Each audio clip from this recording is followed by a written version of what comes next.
It's only for one who has not walked our journey that can have a different perspective of what compassion does. One who has not visited the projects,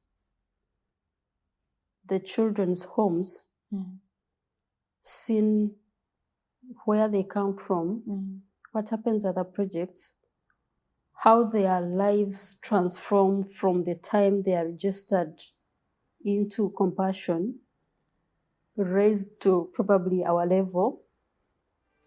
It is a beautiful story. Hello friends, welcome to Convos with me, Cathy Clark. Gary and I are the lead pastors at Hillsong Church in the UK, and I'm so happy to have you join us in the conversation today. We started Convos as a podcast, which you can find on iTunes or our Hillsong London website, but we thought it'd be fun to invite you into the room. So sit back, relax, and enjoy this raw, much less edited version of Convos with Cathy. So hello again. All right, everyone. This girl may not be a part of our local church here in London, but when I heard she was coming into town, I just had to have a chat with her. As you may know, our church partners with Compassion, an organisation that provides for medical, educational, nutritional, spiritual needs of children living in poverty around the world through child sponsorship. And Patience was a recipient of one of those sponsorships as a child growing up in Uganda. I'm curious to hear her perspective and how that impacted her life, her thoughts on white saviour complex, and all about how she now has an influence and a growing influence in the Ugandan government. So Patience, thank you so much for being with us today. You're welcome. I want to know a little bit more about your story. I think we're very privileged that we actually have you here, physically here, yes, that we can hear a little bit about your story. So you are a Compassion sponsor child, but I really want to ask you, what was life like even before you were sponsored through Compassion? Prior to joining Compassion Uganda, my dad had passed on to HIV/AIDS. Right. And about that time, my mom had also tested HIV positive. And also 2 of my siblings had also tested HIV positive. They were born with the virus. And my mom was not fine. She was emotionally devastated. She was in despair because she didn't know where she was going to leave her children, and especially me. So one church member told her that there was something called Compassion. You could come with this child and see if she can be registered. So she took me to the church and I was registered. Okay. But at that particular moment, I wasn't actually in school because she wasn't able to raise my school fees. So practically I dropped out of school. Right. For a time. Because in Uganda, you have to pay for your education, don't you? It's not a government thing that's sponsored by the government. No. All the individuals have to actually pay for their children to be educated. Yes. Yeah. And at that time, my mom couldn't raise my school fees. So that time, I was seated home. Yeah. Hopeless, actually. Do you actually remember going with your mum to be registered for the Compassion Project? Vividly, I do remember. Okay, what are some of your memories of that? She was crying.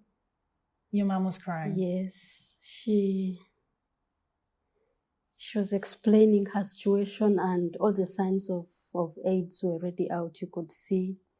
And people were, avoiding her because they probably thought by associating with her, they could catch the virus. Because there wasn't so much sensitization at that time about HIV/AIDS.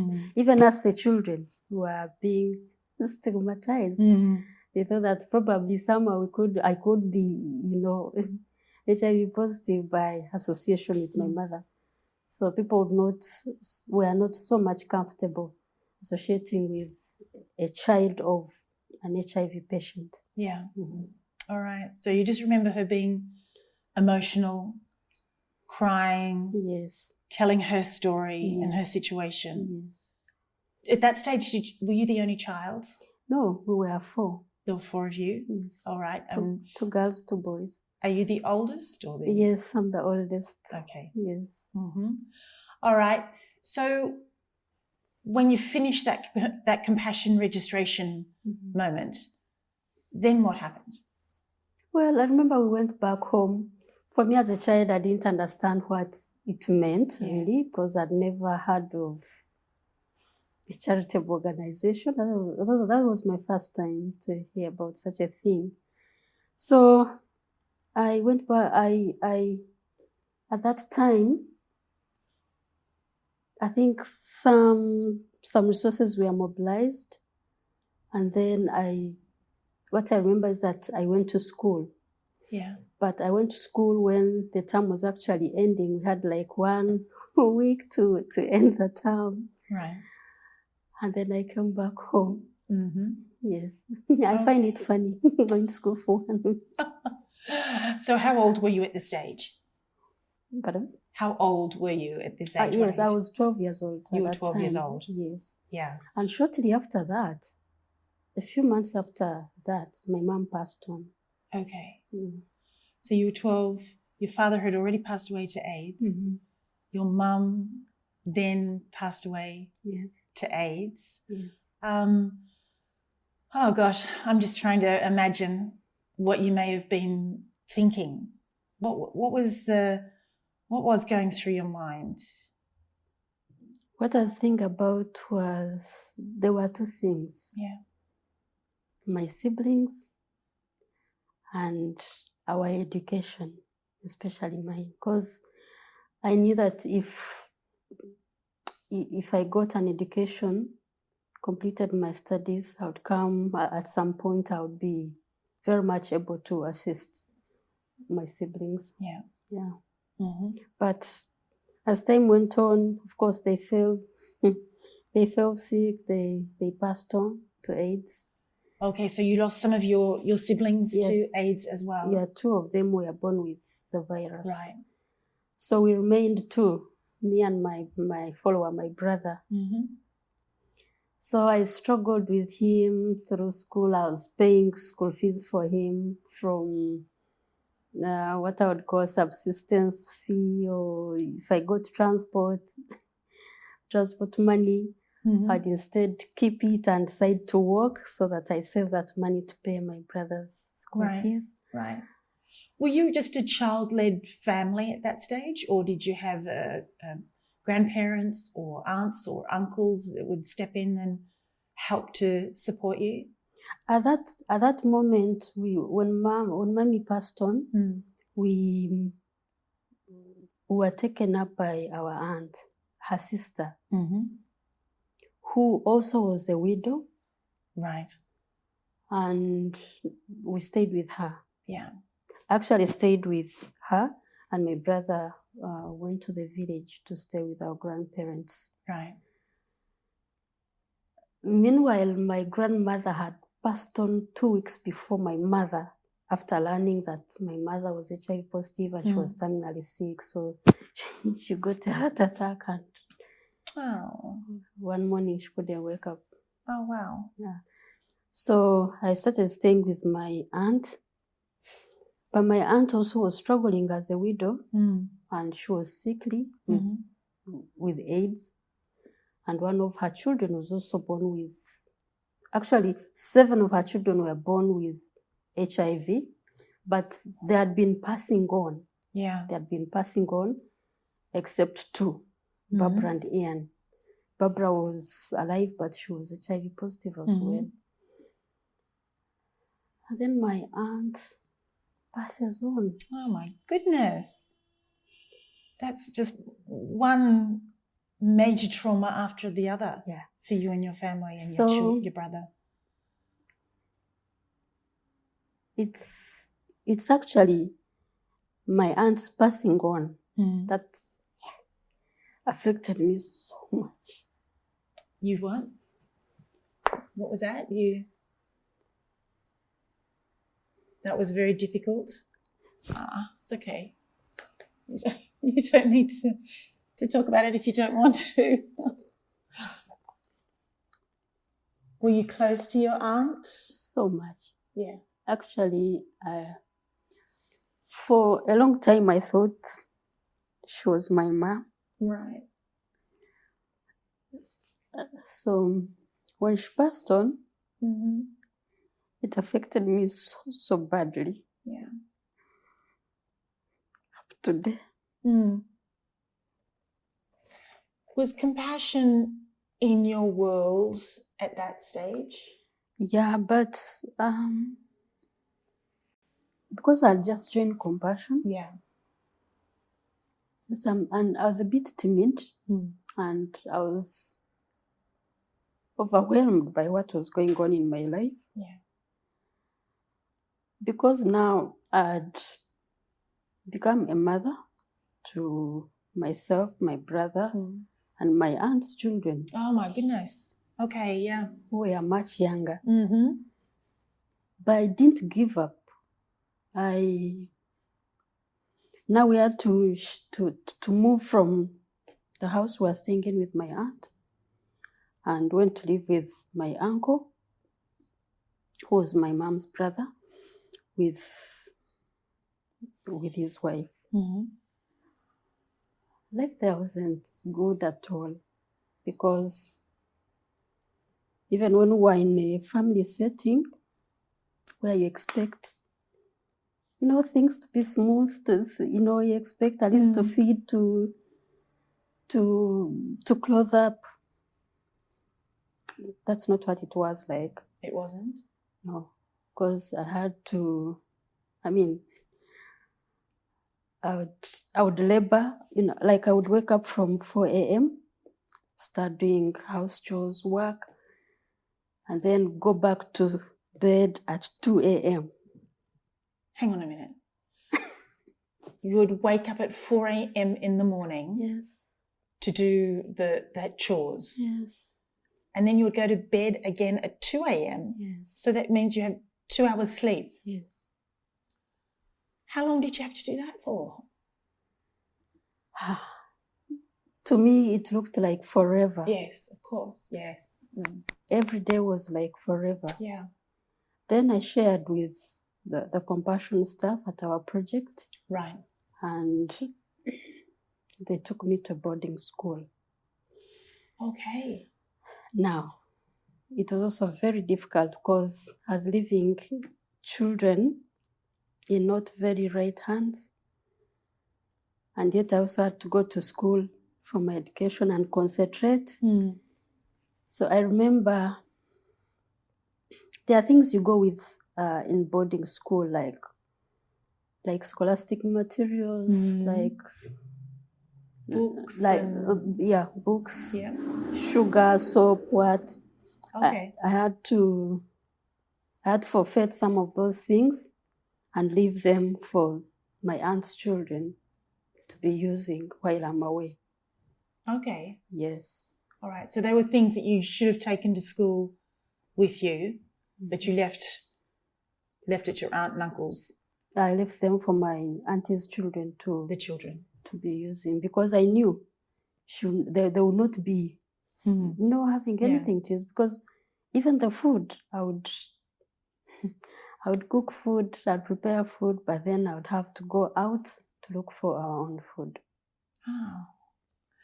Honestly, I think when anyone doubts the benefits of child sponsorship, I don't think they really, really understand what it does and how it can impact lives.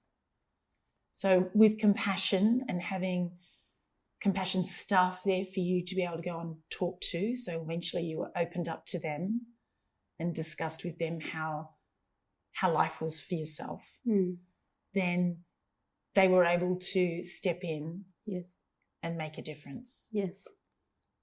They were not making a difference only in my life, but they were also indirectly making a difference in the lives of the children that I was, my brother and my cousins. Yeah. Because, for example, like the Christmas gifts I would get, Oh, yeah. I would, I would stratify, say, this amount will do, will buy some Christmas gifts, and then the other amount will go to my brother's school fees. Mm-hmm. Unfortunately, when my brother completed studies, he was attacked in his house where he was staying and murdered.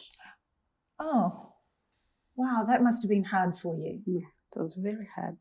So that's your only remaining sibling. Yes. Has now been taken. Mm-hmm. Okay. I'd like to know, actually, aside from all the trauma and the devastating things that have gone on in your life, Mm-hmm. what were some of the things that through the Compassion Sponsorship Program that really stood out to you, that really helped you to get through life? Okay. One of them was my sponsor. Yeah. Constant in communication with my sponsor, Diane Schilling. Okay. So she wrote you letters? Yeah, she wrote me letters, and every letter was powerful. Every letter was encouraging, and every letter gave me a push forward. Every letter gave me determination that I can actually make it, even when I was struggling so much. But those letters from Diane Schilling. What did you do with those letters? I kept them. I still have them. You still have them? Yes. Bless you. It's such an important thing, isn't it, the letter writing? I know it's one of the key things that we encourage sponsors to do is to actually just write a letter. You can we can do it online now. We don't have to do it by, handwriting, and that can be passed on to those children. But that it really does genuinely make an impact and make a difference to you as a person who's receiving those letters. There were words in those letters like, I love you so much. Yeah. You matter so much. You're a child of God and God knows you. I'm praying for you. I'm so proud of you. These are things that I would never hear from home, but I heard them from Diane Schilling, my sponsor. Yeah. And they made me feel that I actually matter, that I actually have a purpose in this world. Mm-hmm. Yes. Have you ever met your sponsor? Yes. You have? Yes, she actually came for my master's graduation. I was able to facilitate myself for my master's in public health and leadership. Yeah. And she came for my graduation. So she kept sponsoring you all the way through school and university. Yes. So now you are what degree or what sort of qualifications do you have now? She sponsored me up to bachelor's. I got a bachelor's in social work and social administration. Social work and social administration. Yeah. Yes. Mm-hmm. And then later I was able to facilitate myself, and I did a master's in public health and leadership. Okay. Now you have actually achieved quite a lot. Mm-hmm. I believe you're only 38 years of age. Yes. You don't mind me saying that. But you've actually done a lot, haven't you, in your life? Yes. So you've done all of the, you've got those qualifications. Mm-hmm. And I believe you also have served in the military for your country. Yes. How did you get into that? Well, after university, I served with Compassion, Uganda. Okay. Well, first as a child development officer, and then after 1 year, I was promoted to a project director. And I served for 3 years, about 3 years, and then I left for military training. Mm-hmm. I always wanted to be a soldier. Oh, you did want to be a soldier? Yes. Okay. So it's not something in Uganda that is compulsory? No. No, it's a voluntary thing that you did. Because I remember when I was 6 years old, I told my dad that I wanted to be a soldier. Yes. And I meant it. Yes. So the passion remained in me. And when an opportunity presented itself, I went for military training. Yeah. And then I served in Iraq with the Ugandan army. Yeah. Yes. Okay, so you've been on tour, you've been out of the country, out of Uganda. serving in Iraq Mm-hmm. for your country. Mm-hmm. I do believe you are you're quite a marks person. Is that right? Yes. So if you won some awards, you need to brag on yourself a little bit. You've got some awards from serving, haven't you? Yes. One of the awards is for being the best shooter. The best shooter. Yes, I'm a sniper. Ah. Yes. Oh my gosh. I don't waste bullets. You don't waste bullets. Oh, I love that. Yes. Yeah. Uh-huh. So as the best soldier in the base. Right. Yes. So you've actually achieved some awards for that. Yes. And it's been recognised. Yes. Wow, that's like congratulations. Thank Well you. done. I'm very proud of you. So let's see, you've graduated from school, Mm-hmm. university, you've got some degrees, Mm-hmm. bachelor. Now you've served in the armed forces Mm-hmm. for your country Mm-hmm. in Iraq. Yes. Okay, I'm trying to follow your life and track your life here because it's just there's more to it, I know. So you come back from there. Then where do you go? What do you do after that? When I came back to Uganda, there's a general, one of the most respected generals. Yeah. He called me. I didn't know what to expect. Mm-hmm. And then he told me, "Will you help me fight corruption?" Okay. Well, I didn't know what it would take. Yeah. What ran in my mind was, okay, is he going to give me a gun to go shoot with the corrupt guys? Because you're very economical with guns and bullets. Because as a military person, that's the immediate thing that came in my mind. Yeah. So then I also thought, so this guy is putting me online to be killed. Yeah. Because it's a very risky venture to fight corruption in Uganda. But I accepted. So we registered an organization called Volunteers Anti-Corruption Campaign Africa. And we deliberately put the word Africa because we dream that one day we'll move from Uganda and spread to the rest of the African countries that are affected by corruption. Mm-hmm. There are a number of activities that we do in that organization, and we are purely voluntary. No one gives us a coin. We work with our hearts. Yeah. Not expecting wage. Yeah. But simply expecting to deliver justice to the affected. Yeah. Okay. So why would you do that? This is like as a volunteer. Mm. Why would you do that? See, corruption is disgusting. Corruption maims everything. Mm.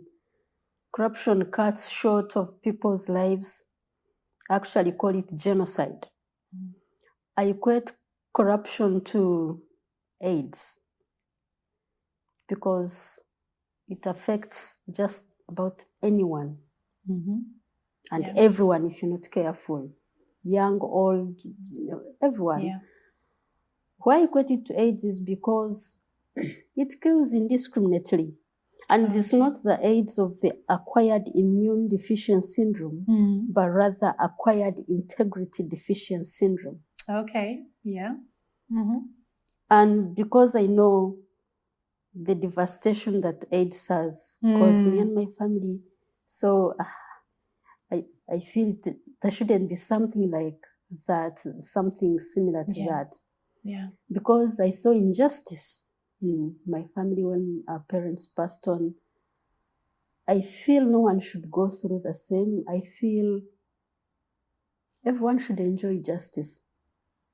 So if a case comes to me, or those cases that we receive, it doesn't matter how long it takes us, but the person, the victim, must get their justice. Mm-hmm. Yes. All right. So you are fired up. Yes. That's your fuel, is just that sense of justice. Mm-hmm. How do you bring God into that whole picture? First of all, God is not, our God is not a God of injustice. He is a God of justice. That's right. Yeah. He has good plans for all of us, not evil plans that corruption comes along with, or those that are corrupt that, bring into people's lives. And by faith, because I read the Bible, it's the Bible that has mentored me. Mm-hmm. I know that I should be an upright person. Yeah. I should be a person with integrity. I should be, and that's what I would wish everyone, okay? I'd wish fair life for other people, all right? Yes. All right. Mm-hmm. Okay. Now you are doing this as a voluntary role, fighting corruption. Mm-hmm. What do you do as a job? What do you do? I'm a civil servant. Mm-hmm. I work for the government of Uganda. Mm-hmm. Yes. Okay. And have you got any dreams for the future? Yes. And where you would like to see yourself? I like one day to be a member of parliament where I can make more influence from the national level. Yeah. In policy making, in law making. Yes. All right. Yes. Very good. One thing that I know, I'm just thinking of where you've come from and where you see yourself going. And I think that's phenomenal.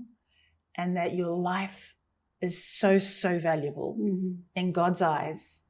And you are a child of God. Yes. So he can really use you in very powerful and influential ways. Yes. I think sometimes I read different articles, and as much as Gary and I and Hillsong Church love compassion, and behind it for decades now, we have sponsored children, and we encourage people in our church to sponsor children because we see the value of it. But I also sadly hear sometimes from people who see it in a different light and the child sponsorship, and they see it more as the white savior is coming in to save the Africans, and that it's not really beneficial, or that maybe what we should be doing is spending more money on getting African countries to engage in trade rather than aid. And sometimes there can be that sort of perspective. How do you answer that?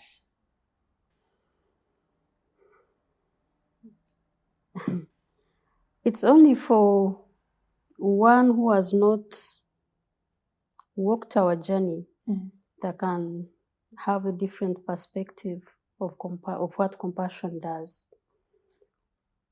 One who has not visited the projects, the children's homes, seen where they come from, what happens at the projects, how their lives transform from the time they are registered into compassion, raised to probably our level. It is a beautiful story. Some people really expect instant results, but in child development or human development, it may take a generation. It needs patience. It needs perseverance. For us as beneficiaries, it is about hope. Compassion gives us hope. Yeah. It is about hope and resilience. And finally, you get where some of us are. Yes. Yeah. If you were to speak to a journalist or somebody who is all that money is should be spent on aid. Not on aid. Should be spent on trade rather than aid. What would you say to them? I think what I would say, I would simply advise them to take a visit. Yeah. To some of the compassion projects in Uganda. Yeah. Yes. I couldn't agree more. I think sometimes people who write or say and make comments like that have not really actually seen. They have not experienced anything. No. They have not, and I think we need to learn to speak from an informed point of view, other than, I would say, assuming things, but it needs an experience. Because if you walk to, for example, in one of the Kasese projects where you have been, and you see where children walk from to go to school, where they are sleeping, how they are performing at school, what they do, other projects, the impact they get from the Bible study, from the project, then I'm sure that journalists would come back with a different concept. Yes. Truth is, with trade, the most vulnerable will not benefit from it. Right. Because, first of all, do they even have the capital? No. But aid, like compassion does, goes down to the grassroots and raises people like us, mentors them, grows them to be able to do trade in the near future and emancipate themselves. Yes, that's how briefly I can put it. So the compassion is more the grassroots, reaching those people, which are the local people. Yes. To grow them up. Yes. But, I think there's a place for both of those things, don't you? So there's a place for adding aid into a country to help a country, but also then helping with the trade aspect. Is there both parts beneficial? Trade is also good, Cathy, but in a setting where there is massive corruption, you'll not expect trade to help emancipate the very local people at the grassroots. Trade will definitely benefit those who are already privileged. Yeah. Okay. Right. Yeah. Right. So now you actually attend a church. You're part of a church in Uganda. Yes. And do you want to tell us a little bit about that church? I go to Watoto Church. Yay, we have Watoto Church. And the Watoto Choir that has been around the UK often. Yes. Travels around. Yes. Very good. Yes. Yeah. And you love your church? Yes, I do. What do you do within church?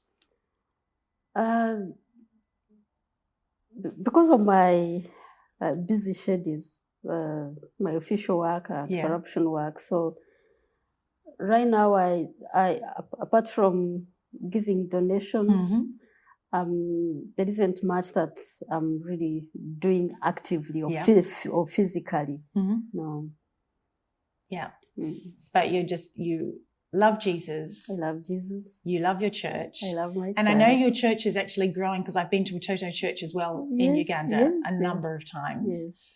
And I know they are doing phenomenal things, reaching out to the community and changing the community. Yeah, and because I know that physically I may not be able to be there to participate in some things. So I make some donations to facilitate another person who is available to do what I would be doing. Yeah. Yeah. That's awesome. That's what it's all about, isn't it? Yeah.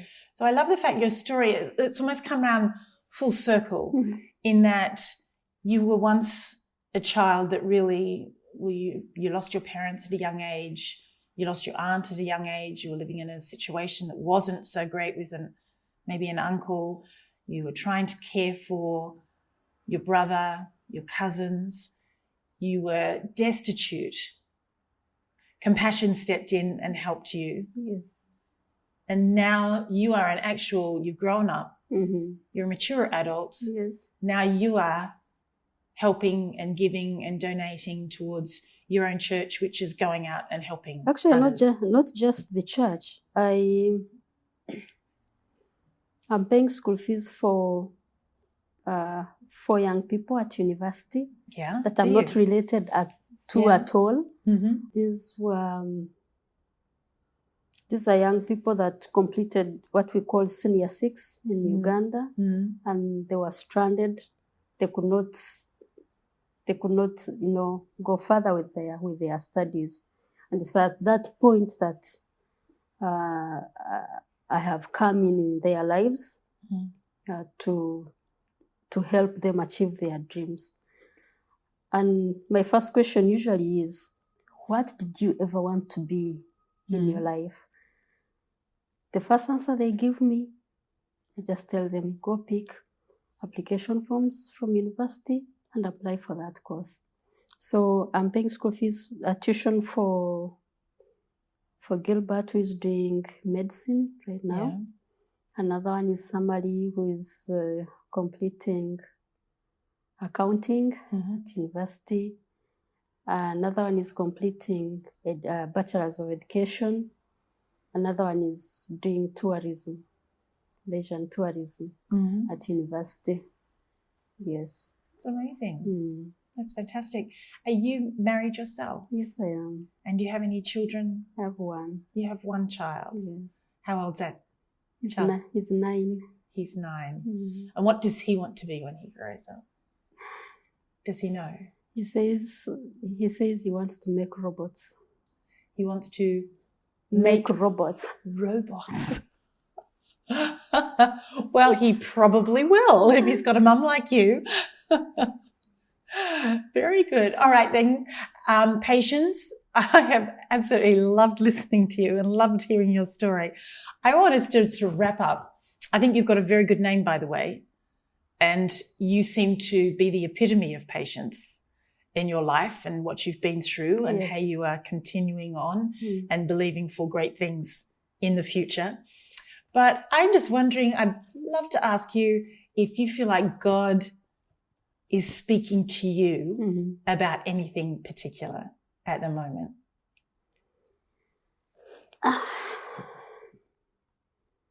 At the moment,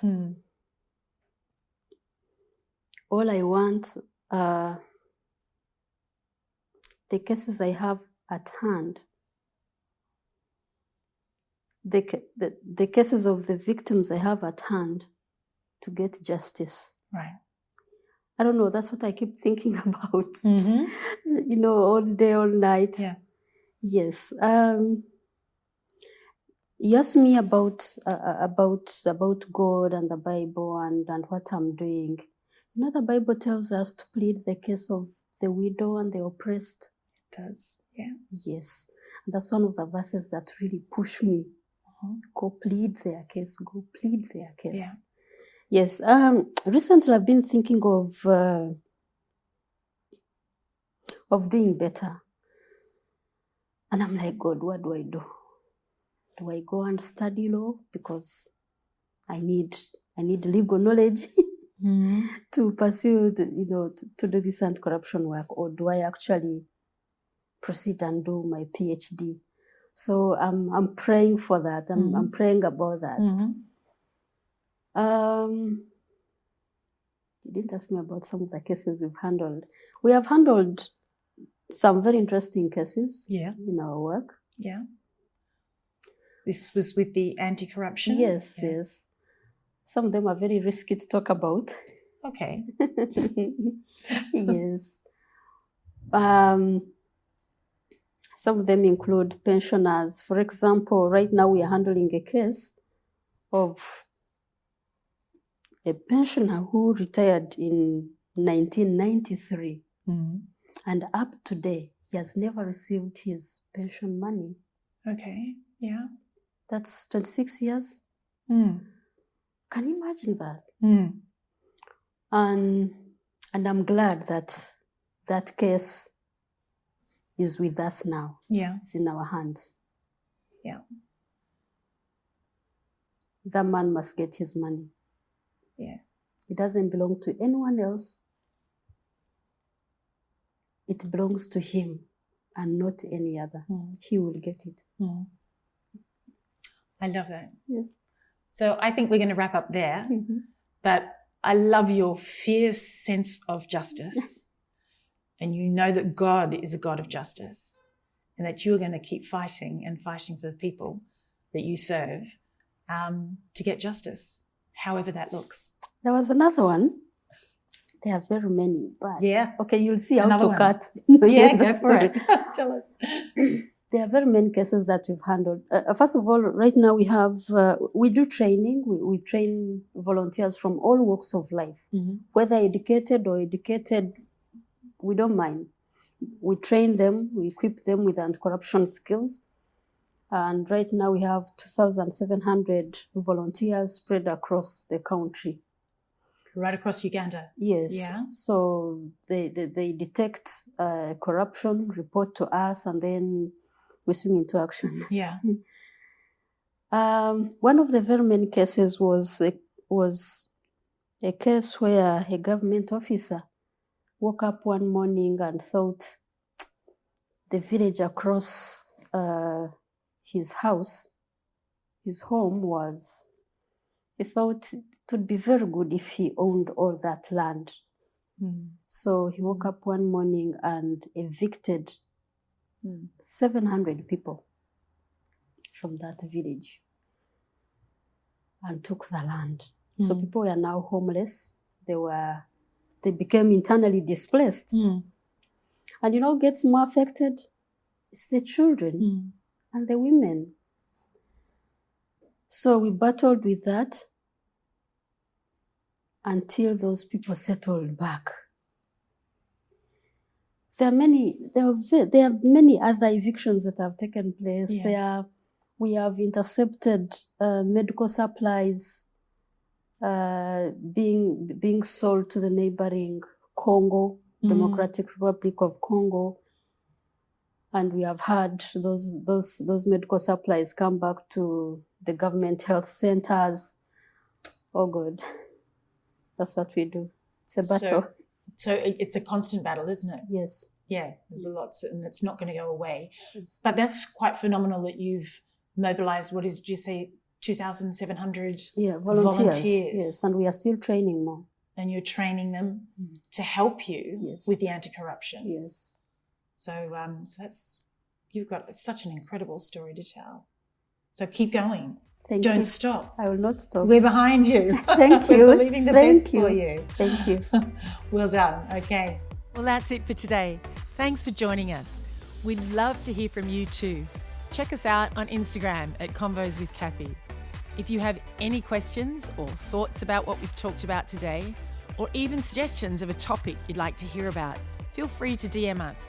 We'd love to connect with you. Till next time, see ya.